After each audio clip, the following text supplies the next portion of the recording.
Hey, big thanks to LongevityShopping.com for sponsoring this interview series. We're at the Newport Beach Investor Conference. We couldn't do it without LongevityShopping.com. If you have not checked out the website, definitely do that. I'm here with the founder right now, Brad Turner. Hey, Brad, big thanks for sponsoring us and bringing us out here today. Oh, we're so excited, Adam, and I'm so glad you're here doing a great job as usual, man. We have a great lineup of people that you're interviewing, and it's just a really great event as always.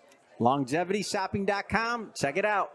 Hey, I'd like to welcome you to another episode of Mission Matters. My name is Adam Torres, and if you'd like to apply to be a guest on the show, just head on over to missionmatters.com and click on Be Our Guest to Apply.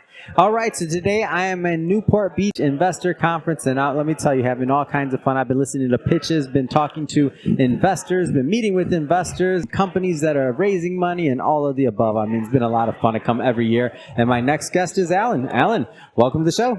Hi, Adam. Thank you. All right, so what brings you to the conference today? I was invited by a developer of devices who develops our device, and that's how I found out about the conference. That's awesome. And the name of your company? The name of our company is Science Lab 3. We make a device called Memory Air. It's the largest improver of memory ever discovered. How'd you get into the memory business? That's so interesting. So, as it turns out, one of my best friends is professor and scientist at the University of California, Irvine, Department of Neurobiology.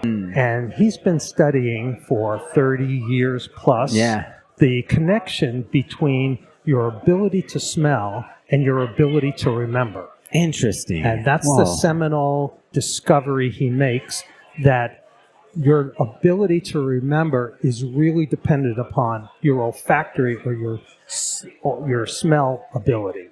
Wow. And so, hold on. So he was the expert there. Were you the entrepreneur? Or how'd he rope you in, man? It's hard to go ahead and commercialize something, as we know. And scientists don't always have the right skill sets to do that. That's a very PC way of saying it. I have to agree with you. So I can't do what he does and what the rest of the scientists do. Of course. But I've started several companies, and this was just too good not to bring to the public. So were you an entrepreneur like from a young age, or was it later in your life? Like, how did you start as an entrepreneur, like in general, even before this company?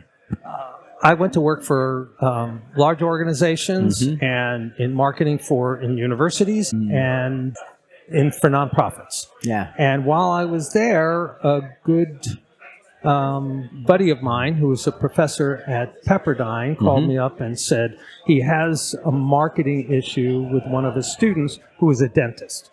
So as it turns out, I met the guy and I started promoting what his particular profession was to gain patients for him. Yeah. And that worked very smoothly, and we grew that into several businesses which serviced over 100,000 professional practices in the United States and 4 foreign countries. Wow. I sold that group. I started several other companies, some not successfully, but then this came across my field of vision. And we know all the problems with memory in the world. Yeah. And it affects people over the age of 60 in particular. So the world is aging. We call it the silver tsunami. Yep. And as you age, you lose your ability to smell and you lose your ability to remember. As it turns out, your olfactory ability is the one that is the controlling sense of all your 5 senses for cognition. So when you lose your olfactory receptors and your ability to smell, that whole privileged access superhighway starts shriveling up, and your main memory centers, the hippocampus, starts shriveling up. Wow. And so use it or lose it. Use it or lose it. Whoa. So as it turns out, if you smell right now, you likely cannot smell anything in this room. Yeah, it's pretty fresh for the most part. We're under the air conditioner. We're decent. We live in a place where there are no olfactory stimulations. Yeah. We're not in the forest anymore. We're not, and everybody bathes, so we don't smell that much. Hopefully, no. Hopefully. So as it turns out, because of this aseptic kind of environment, we don't get a lot of stimulation here. But yet, we need stimulation to keep these receptors fresh, and that whole neural pathway we call privileged access to these main memory centers fresh and keep your memory fresh. So now you have this idea. How do you take this thing to market? How does this happen? It was not easy. Yeah, because even when you explain it, it's easy to be like, oh, wow, that's amazing. But how do you commercialize? How do you take this to market? Yeah. So the whole technology and the whole science behind this means that you have to stimulate these receptors many times a day. Well, you can do that if you want to go ahead and open up a bottle of essential oil, if you will, smell it for about 5 seconds, put it down, open up another, smell it, etc. But no one's going to do that 80 times a day. And that's what we do for you. Wow. And we do it automatically. So because of that work involved, we had to go ahead and find a way to automate the whole process. Yeah. Because that's what's required to rebuild that superhighway to your memory. Interesting. So that technology was 8 years in the making. We spent 2 with the FDA before the FDA finally said to us, okay, we understand now that you're low risk, no risk. So we don't feel that we need to regulate you. You can go directly to the public. Then it took 5 years of engineering to figure out how to do it, because one of the big problems is that you can't give yourself a whiff of something and then go ahead and have another whiff and have another whiff. And because it has to clear it up too. It has to clear up too, and you have to it can't be invasive to your day. That's really. It needs to be discrete odors, and then you have, because it takes a long time to do that manually. When we automated it, we figured out how to do that and how to deliver it while you sleep. Oh, that's smart. So you don't even have to do anything. Oh, that's great. You just have to, everybody sleeps, and it goes on an hour after you go to sleep. And then it emits 80 odors while you sleep, and it does it in such a way that it's discrete and therapeutic of value, but clears out of the room right away. I get it. So that you don't smell anything in the morning. Yeah. And also while you're sleeping, you don't consciously smell anything, because olfaction is the only system that does not go through your sleep center in your brain, the thalamus. Wow, so it's just automated, and you're good, and you just set, is it so the machine, you turn it on before you go to sleep, and when you wake up, or is it just leave it on, or how does that work? On a timer? When you just go ahead and plug it in the very first time you get it, just before you go to sleep, you just push a button, and that's it. It remembers when to go in goes on every night, an hour after you go to sleep. Then we have to refresh the odorants monthly, so we send you something, it comes into your door, you just take out the old, put in the new, and shut the door, and that's it. Wow. No work, nothing to remember. I'm trying to think about what 80 scents looks like. 80 different scents. Can you 40 odors twice a night. So each. 40 twice a night. Yeah. So can you name a couple of the odors for me, please?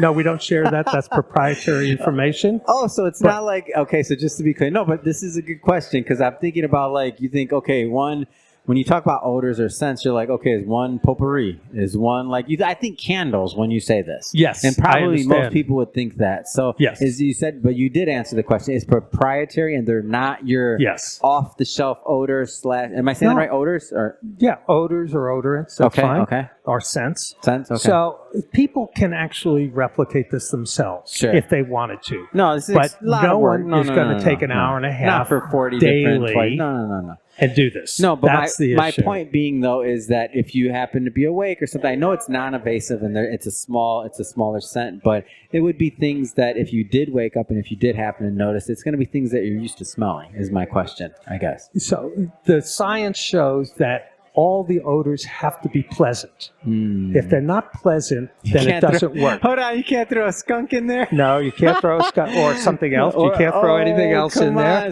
And we know what about Doritos? No. Yeah. Doritos can be pleasant for some for not. That's very good. Good question. We have not tested that clinically. I don't know. I want the Doritos scent of mine. I'm just throwing that out there when you go back to we will test that, because the way we test it is we fill you while you sleep. This is in our test trials. So when there's something that you like, yes, you take a deep breath No way. Like this. And if it's something you don't like, you go like this. Oh, so is it calibrated? Then can you calibrate for some people, or that's interesting? We do the calibration for you. Wow. You don't have to do anything. What does that process look like? You have to go to sleep.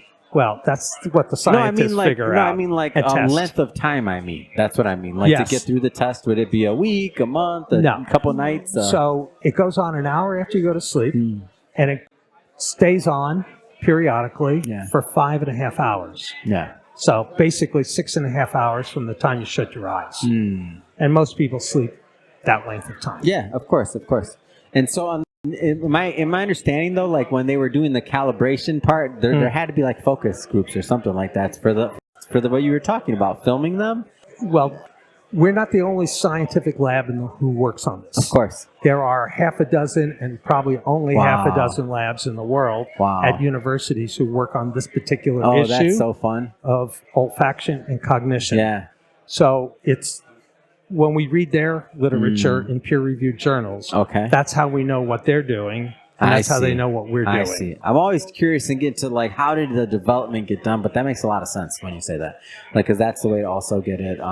It's really tested. Just that's correct. Scientific review. Yeah. And we have a substantial scientific group at the University of California, Irvine Department of Neurobiology, who figures all this stuff out. So the big question is everybody using this thing? Like, what do you think about it? Everybody wants one, I'll tell you that. Yeah. Well, we're sold out now, so we have waiting lists. Yeah, and you're at the Newport Beach Investor Conference. Are you raising for production? Is there anything like that going on, or? Well, as it turns out, we were well funded in our seed round. Okay. We have no institutional money. Simply high net worth individuals, accredited investors have invested in us. Yeah. We've raised substantial amounts. Likely, we will raise another round for scaling in the fall. Okay. So right now... Do you know what that round's going to be at, roughly? We do not know at this particular point. Okay. It's all about the sales curves, as we know. Gotcha. But we're optimistic because the inventory sold out in a couple of weeks. Whoa. Amazing. All right, well, last thing I want you to do is I want you to look in the camera, and when you have new inventory or somebody just wants to learn more, how do people follow up? How do they connect? Sure, it's simple. Just go to www.memoryair.com, and it should be self-explanatory, in-depth. Even if you're a scientist or if you're a physician, there should be significant information for you there to understand exactly how the science works. Fantastic. And for everybody at home watching, just so you know, we'll put the links in the show notes so you can just click on the link and head right on over. And speaking of the audience, if this is your first time with Mission Matters and you haven't done it yet, hit that subscribe or follow button. This is a daily show. Each and every day we're bringing you new content, new ideas, and hopefully new inspiration to help you along the way in your journey as well. So again, hit that subscribe or follow button. And Alan, thanks again for coming on, man. It's been a pleasure. Thank you, Adam. Thank you so much.